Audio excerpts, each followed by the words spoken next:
Hello, my name is Veronica. And I'm Kaisha, and we want to welcome you to the Bantu Village. Now, we want to give you idea of how we got started.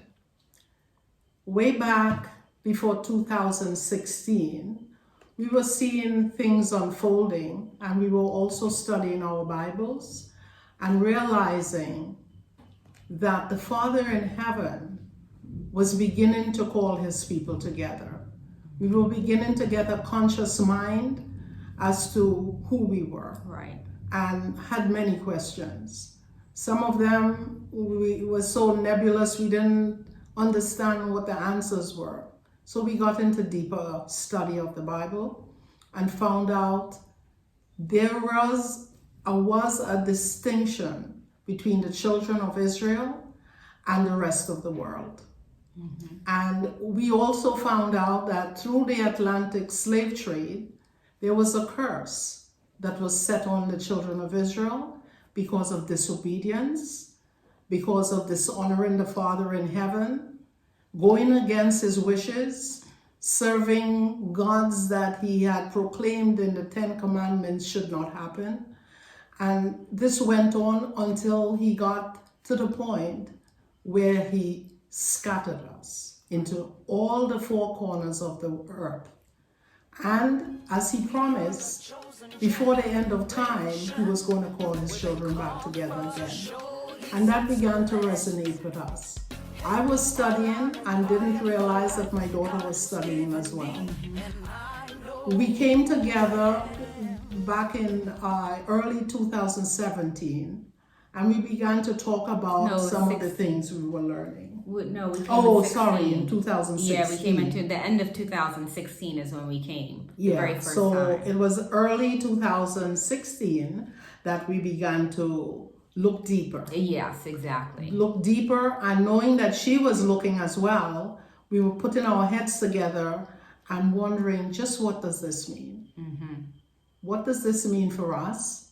We did our DNA testing and found out that we were the B1A. E1B1A was from the male haplogroup line. Right. Mm-hmm. So my husband's DNA, we tested both of ours and found out that that was the haplogroup that he belonged to.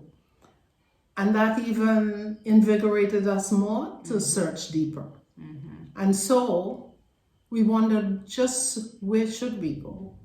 We know that Israel was exploding with all kinds of conflicts and things that I didn't desire to be there. And so we started looking at a place that within the continent, the motherland, to come to. And we didn't know. I would say that all we had done was we had prayed about it, and we said, we know that we needed to leave Babylon, spiritual Babylon. And so then the question is, well, where does the Most High want us to go, right? And so from that, we were talking about it amongst ourselves. We would share a lot of videos as we were getting more information, and I was doing research and she was doing research. We would share information, and it was always interesting how it was coinciding. We didn't even sometimes speak to each other about different things, but we would be sharing information with each other that corroborated certain things that were being revealed to us. Yes. And I remember we had talked amongst ourselves, and we were trying to figure out where the Most High wants us. We knew that we needed to move on from spiritual Babylon. And so that was when I went to bed that night. And when I woke up that morning, it was very, very clear to me that there were two countries that were very prominent in my mind. And so I called her and I said, hey, I just woke up and I feel very impressed that these are the two countries we should be considering. And so I told her the first country was Botswana and the second country was Tanzania. And when I told her Tanzania, she was like, Tanzania? Do you know years and years ago, your uncle had a dream that there was an ark of protection over the country? And I said, no, I had never heard about that before. And she told me, yes, he had a dream. Actually, it was a dream that he had three times. 3 times that there was like a hand that showed an arc of protection around the country of Tanzania. And so what we decided to do was we were going to pray about it. We weren't just going to jump and do anything. We wanted to pray about it. And if we got any indication from the Most High that he didn't want us to do it, then we weren't going to do it. But if we got no resistance from us moving forward, we were going to go ahead and book our flight. So we prayed about it that day. And by that evening, we booked our flight. Now, mind you, we knew no one. I called friends. I called friends that were from different areas in Africa and asked them if they knew anything about the country, and they told me no. Right. And then we found out that it was one of the poorest countries on the continent. Yes. So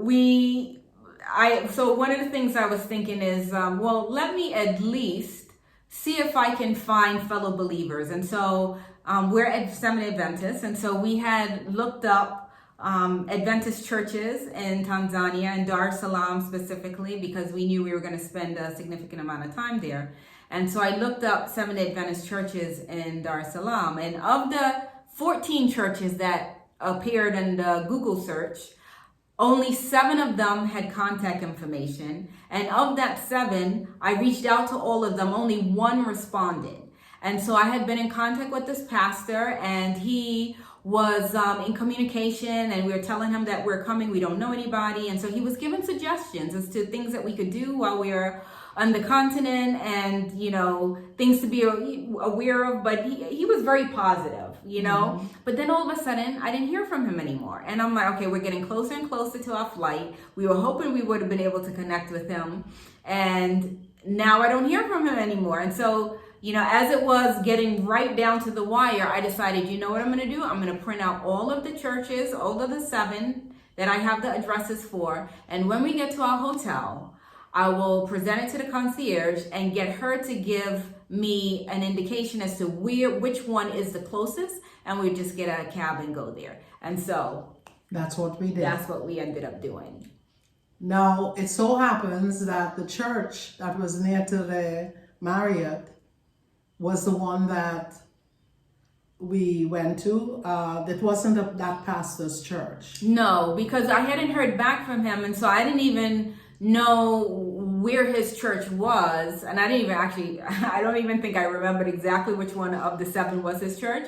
But what I had done is I brought the list with me, and my thing is we were going to go to the closest one, you know. Right. And so we had a taxi that picked us up at the hotel, and we were trying to get him to navigate his way to the church, and I think he was having a hard time finding it. Yes. He got turned around a couple of times, and then finally he turned down the street, and we saw what looked like it was an Adventist church, because there was a lot of people. And when we drove up to it, it was packed.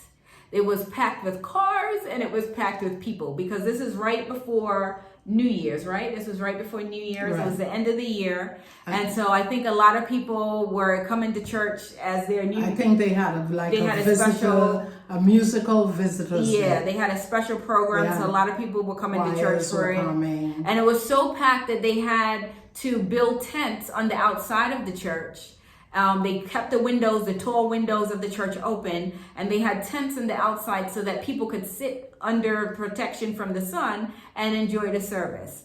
So and they also had chairs. And they had chairs on the outside. Right. Like right next to the church. Yes, yeah. Right under the eaves of the roof. Right, exactly. So that's where we found a seat. Right. So now everything was in Swahili. We didn't hear any English, but the music was beautiful. You know, there was a lot of singing, and it was lovely. And so I was chatting with my mom as we were listening, and there was a guy that was sitting near us that came to me and asked me if I could understand anything that was being said. And well, we said no, because he don't speak Swahili. So he said, no problem. And so he called his friend over, and he translated for me, and the friend translated for my mom. And they translated everything, the entire service, all of the Sabbath school, the sermon, everything, the songs. So we had an idea as to actually what was being said. Right. And then they invited us to lunch. Yes, after. but before we had lunch, they had asked us, why did you come to Tanzania? They were curious as to what was the reason we were there. Right. And so I was telling them that, well, we felt impressed that the Most High wanted us to come here. And I said that we had been in contact with the pastor and he was giving us some tips, but then I never heard from him again. And so the guy that was translating for my mom had asked me what the name of the pastor was. And so when I told him, he said, I went to school with him. And it was really interesting because I'm like, when you think about 2,000 people were at the church, and we just so happened to sit next to the one who knew the pastor that I was initially in contact with. And so what he ended up doing was he said, wait a minute, let me give him a call. So he called him and got him. And what he found out was that he had actually been stuck in the UK, and he wasn't able to come back to Tanzania until that very morning, like 5 a.m.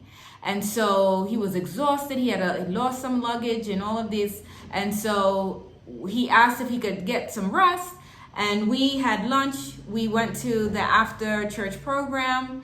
And by the time we were coming to the close of the after church program, he met us. And so we were able to connect. He took us to the hotel. We met up again the next morning, and we were able to go to lunch with him. We went to his family, met his wife who was pregnant at the time.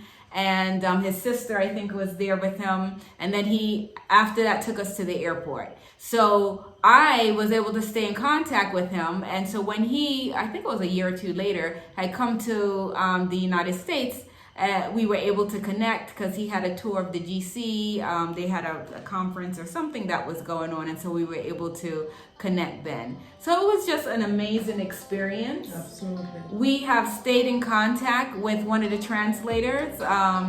He has been instrumental in a lot of the different things that we did, even like when we came back the next time. But I think what we'll do is we're going to do probably, a 2 or 3 part on this backstory, so that, it's not, the video isn't too long.